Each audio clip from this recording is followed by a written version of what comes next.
Bom, você é professor do Departamento de Geografia da USP.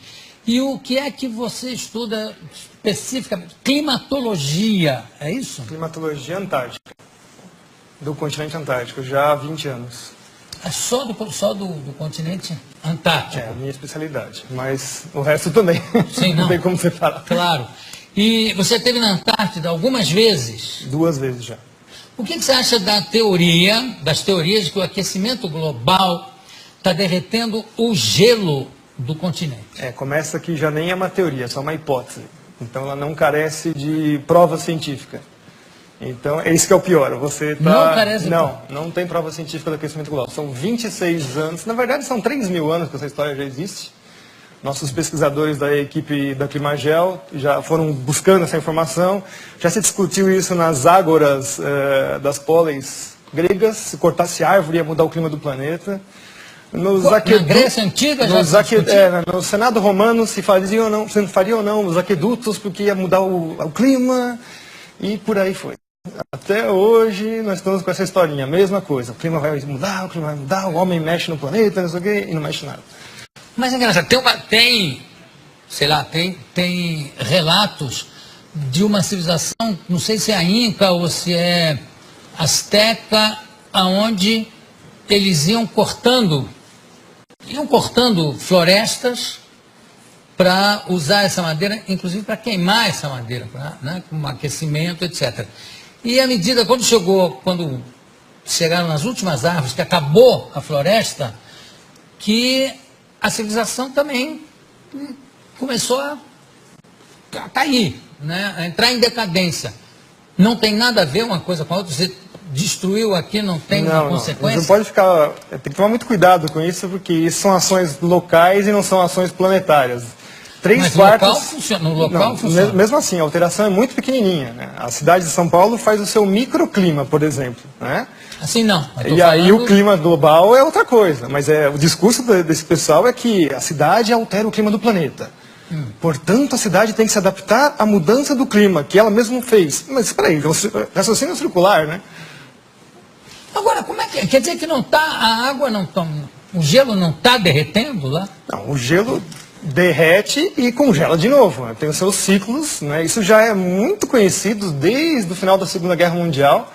Primeiro que o próprio cenário de guerra era o cenário polar, A gente está acostumado a sempre ver o mundo no planisfério, acha que os Estados Unidos está de um lado de cá, a Rússia está do outro lado, eles vão se matar por mísseis por cima do Atlântico, Não, eles vão se matar em cima do polo, Na verdade, eles estão pertinhos um do outro, Então, o conhecimento do gelo, já na época militar, já é muito difundido. Então, o próprio Ano Geofísico Internacional, 1957 até 58, estendido até 59, a primeira missão dos americanos foi atravessar o polo e, inclusive, colocar um submarino nuclear no polo. Embaixo da Isso, exatamente. Foi o submarino Nautilus, que conseguiu, em 57, atravessar o polo todo. E o submarino Skate, ele conseguiu furar o gelo, quer dizer, eles já sabiam exatamente aonde estão as polinhas, que são as aberturas do gelo do Ártico, para poder colocar a arma de guerra lá. Então o clima e militarismo está sempre andando junto, Tudo está andando junto com o militarismo. Como é que é o negócio do nível do mar? Não está subindo ano? Não, o nível do mar continua no mesmo lugar. Tem essa história também. As calotas estão derretendo. Não. Primeiro que se fosse derreter alguma coisa, teria que ser a Antártida. Então, aí sim você teria uma elevação do nível considerável. Mas para derreter a Antártida, para nós, você tem uma temperatura na Terra, assim, uns 20 ou 30 graus muito mais elevado. Sim, mas a medição do nível do mar... Está subindo? Não, ele tem pequenas variações. Por exemplo, só o El Niño, que é um fenômeno completamente natural, varia o mar meio metro. E aí os piores cenários do IPCC, que é o painel intergovernamental para a mudança do clima, o pior cenário deles é 50 centímetros. Em quanto tempo? Em 100 anos. Mas não tem uma medição feita pelo Capitão Cook? Tem. De quando é? Acho que 1780, mais ou menos. E de lá para cá? No mesmo lugar. O nível do mar está no mesmo lugar. Então, que alívio que você me dá. Isso, nossa. Não, tem uma situação mais engraçada. Ah, Que eu fui fechar minha conta num banco que se diz sustentável, essas coisas, eu odeio essa história, né? E, não, mas o senhor faz o quê? Eu sou professor de climatologia. O mundo vai acabar? Eu, ai, meu Deus. É assim, as pessoas estão assim, apavoradas, o mundo vai acabar. não, a Mariana estava preocupadíssima, inclusive ela tampa tudo que é espelho até hoje, Por causa do aquecimento com medo global. de ver o reflexo do aquecimento global. O aquecimento global virou o bode expiatório para todos os males da humanidade. Bom, falando em aquecimento, e a famosa, não é a calota polar, como é o efeito estufa? Esse é o pior de todos, né? Essa é uma física impossível. Ai, eu estou tão contente hoje. Né? Quer dizer, o mundo terminar em 2012, nem pensar, né? De jeito nenhum. Tá. Então vamos para o efeito estufa. Como é O que é? efeito estufa é a maior falácia científica que existe na história, né? Primeiro que ele é baseado num conceito científico que não existe. A Ou Terra seja, tem essa temperatura porque ela tem atmosfera, recebe energia do Sol, tem uma interação com a atmosfera, e por lei dos gases, note, não é uma teoria, é a lei dos gases, pressão, temperatura, né, e volume. Então, por causa de ter uma atmosfera, nós temos essa temperatura. Eu adoro essa discussão assim que os aquecimentistas, que são os que trabalham para o lado do aquecimento global. Não, mas o maior exemplo de que o CO2 realmente acaba com o planeta Terra, acabaria com o planeta Terra, é Vênus. Aí eu falo, é? É. Tá, qual é a pressão atmosférica na superfície de Vênus? Não sei. São 90 vezes a pressão atmosférica da Terra. Portanto, a temperatura lá é de 400 graus na superfície, não é por causa do CO2, é por causa da pressão atmosférica da atmosfera de Vênus. E Vênus também tem o problema da camisa, né? Que deve ter uma certa influência. Agora, quer dizer que não há o efeito estufa? Não, essa física não existe. Então, o negócio do pum dos carneiros da Nova Zelândia, você já ouviu falar nisso? Já! Não é que é uma quantidade tão absurda de puns Tem que vai causar o apocalipse, porque vai estourar com a calota não, como é que chama? Com a famosa camada de ozônio. Que Como não é que existe, né? A camada de ozônio é uma coisa que não existe, né? Não existe? Não. Meu Deus, cara, é alívio que eu estou hoje. Quer dizer que o carneiro pode dar pum à vontade. Eu sei que tem fazendeiros ensinando o carneiro a se segurar. Pode soltar. A história do ozônio é conhecida como, né, nos cientistas sérios, não esses aí que estão aí vendidos chapa branca, que a gente chama, né? Trabalham para governos, empresas, etc. E tal.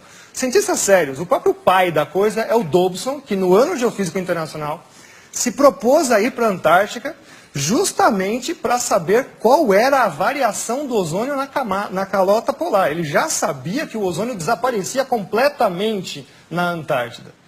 E aí, de lá para cá, os caras desaparecem com essas informações e falam que é o seu desodorante que destrói a camada de ozônio. Nossa.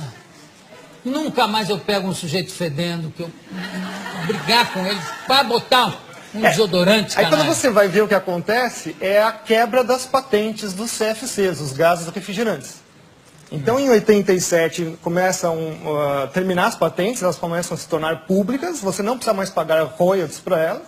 Então, a indústria toda que detém essas patentes lança um substituto chamado HCFC, que é um organofluorclorado como qualquer outro, mas custa, né, o CFC passa a custar $1,38 o quilo, o outro passa para $38 o quilo. Mas a grande vantagem é que ele não funciona em nenhuma das geladeiras anteriores, ar-condicionado e tudo mais. Então, é extremamente sustentável. Você tem que vender, jogar tudo fora e comprar tudo novo. Hoje, as patentes vencem em 25 anos. Então, o discurso agora é que os HCFCs, milagrosamente, descobriram que ele também faz mal para a camada de ozônio e aquecimento global. Que alívio que a gente sente, né? Não, mas o melhor é o preço, que vai ser o substituto. Que as empresas agora falaram que vão garantir que não vai dar mais problema. Né? $128 o quilo. E também não vão funcionar nos outros equipamentos. Isso tem sempre essa jogada, né? Se vocês perceberem agora, mas não é só trocar o gazinho do refrigerante. Parques industriais inteiros têm que ser trocados, porque existem os sistemas de refrigeração central, caldeiras e tudo mais. Se vocês perceberem agora, todos os produtos estão passando a butano de novo. Os CFCs, quando eles vieram no final dos anos 40, 50, eles vieram justamente para resolver o problema de explosões em fábricas, porque é um gás totalmente inerte, não tem nenhum problema com ele. Então, hoje nós estamos voltando para trás, né? Começo de século XX de novo, por uma mentira que é que esse gazinho destrói a camada de ozônio. Qual é o gás que destrói a camada de ozônio? A hipótese, é uma hipótese de novo antrópica, que nunca foi provada, é que os CFCs, os gases organofluorocorados, conseguem destruir a camada de ozônio. O butano não. O butano está isento disso. Ele fica lá, por enquanto, né? Até alguém arrumar um problema com ele. Tem uma coisa que me chama muita atenção, Ricardo, é que sempre que você vê o anúncio de um fenômeno astronômico, a queda de um meteoro, ou um fenômeno geográfico e físico, sempre é assim, a temperatura chegou a não sei quantos graus, que não acontecia desde 1920. A nevasca que aconteceu esse ano não se via desde 1887. Quer dizer que sempre anteriormente, teve alguma coisa pior? Sim, nossa, muito pior. Pois é, então por que essa coisa catastrófica, né, de achar que a próxima será a pior? Se nunca acontece isso. Os registros paleoclimáticos mostram coisas assim muito piores, tipo o nível do mar subir 50 metros em 100 anos, a temperatura subir em 50 anos 8 graus, e o pessoal está falando que vai subir meio grau em 100. Que isso? É piada isso? Isso é uma piada. Olha, tem gente já querendo fazer pergunta ali na plateia, não é? Pode fazer, faça. Você disse que esse negócio do aquecimento global não tem nada a ver e tal. E, assim, o meu pai, muitas pessoas mais velhas que eu conheço, dizem que São Paulo na década de 60, 70, era tipo, conhecido como a terra da garoa, que era muito frio. E hoje agora, você pega a época do verão, tá um baita calor, um calor insuportável. O que você pode explicar sobre isso? Isso daí é o efeito do clima no local, né? Então, isso não é um efeito global.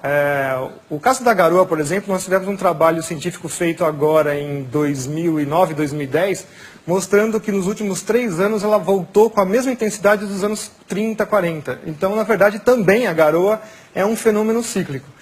O que carece hoje em dia muito é a observação. Nós temos pouca observação realmente dos fenômenos climáticos dentro da cidade. A gente até fala que é o clima citadino, na verdade, né? Em geral, nós temos também pouca observação. A partir dos anos 90, fechou-se estações meteorológicas no mundo inteiro. O próprio presidente Collor de Mello fechou diversas estações meteorológicas aqui no Brasil também. Então, a gente carece bastante de informação meteorológica em loco. Os satélites medem, mas sempre tem assim um problema de método, enfim, não é uma coisa tão fácil. A influência do desmatamento no clima global? Não existe. Não, infelizmente. Não existe? Não. E no clima local? Mais ou menos.